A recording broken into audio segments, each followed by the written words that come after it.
Two men walk into the headquarters of one of the most famous magazines in all of France. They see that a meeting is taking place, so they walk in. One of them asks who is the editor and cartoonist for the magazine, and one of the men at the table stands up. The man who asks shoots the editor with his rifle, and immediately everybody starts to run. The two men start shooting anybody they can aim at, and as they walk out of the building, they see a wounded police officer lying on the street. Without looking down, one of the men shoots her in the head at point-blank range.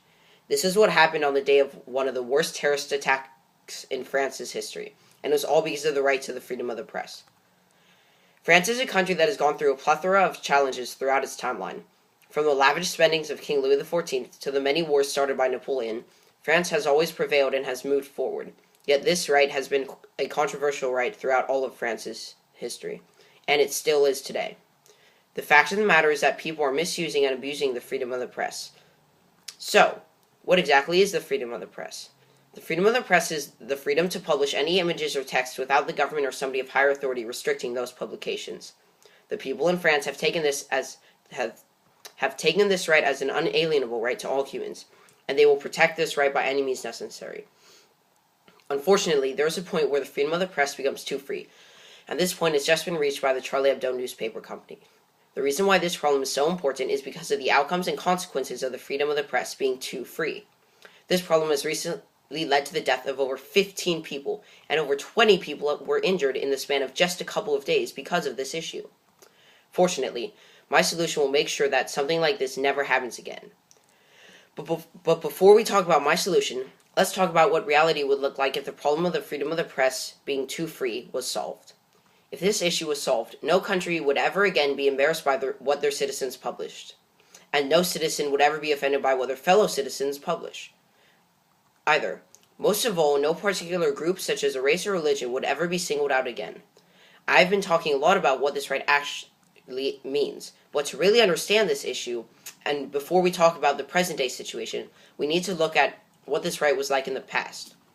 The right of the freedom of the press has been an issue for hundreds of years, and is still an issue today.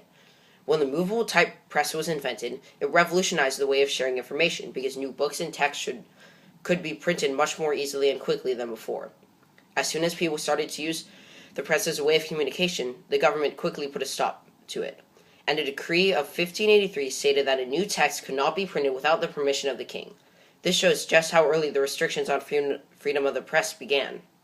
The year 1583 is only a little more than 100 years after the movable type printing press was invented, which means that the freedom of the press was restricted since the very beginning of printed pieces of literature.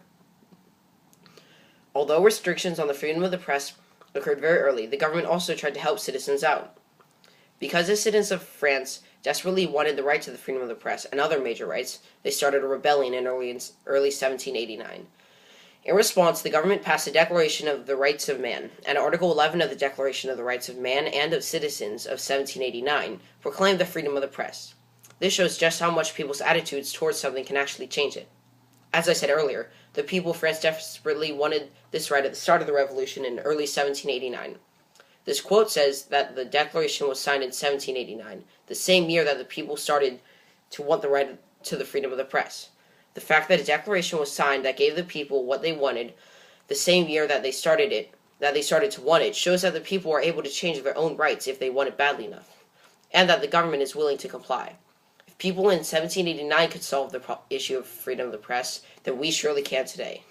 In order for us to solve this issue today, the government has to do just one thing: make the day of the Charlie Hebdo attacks a national holiday. Now, this might not sound like a very good solution that will fix this major problem, but trust me, it will. If the government made the Charlie Hebdo attacks a national holiday, then the holiday would have a double meaning.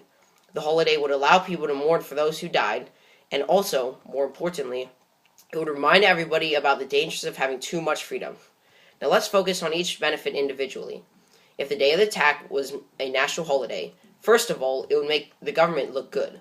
The people would all agree that the attack should be a national holiday, and if the government made it one, the people would be reassured that the government is actually with the people and cares about them.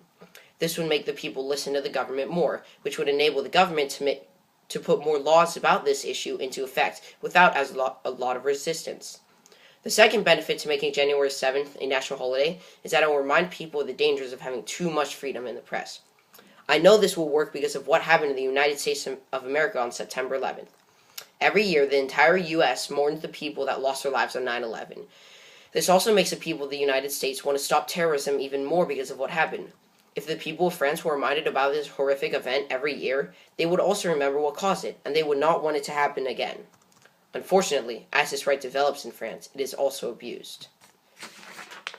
This photo is an example of how people abuse and misuse the freedom of the press in France today. This cartoon, made by the newspaper company Charlie Hebdo, depicts the Prophet Muhammad and has him saying that 100 lashes will be dealt to anybody that is not dying of laughter. This shows how the company misused the freedom because this cover is very offensive to Muslim people, who make up much of France's population. They took the right of the freedom of the press and used it as an excuse in order to make fun of religion, which is very offensive and harmful to the people of that religion. Charlie Hebdo knew that this was offensive, yet they printed it anyway because they knew that they had the right of the freedom of the press. This is what I was talking about earlier about how there can be too much freedom. Just think, if my solution is put in place, the next time you read a newspaper in France, you will laugh and will be interested in the stories, and you will not be offended or insulted.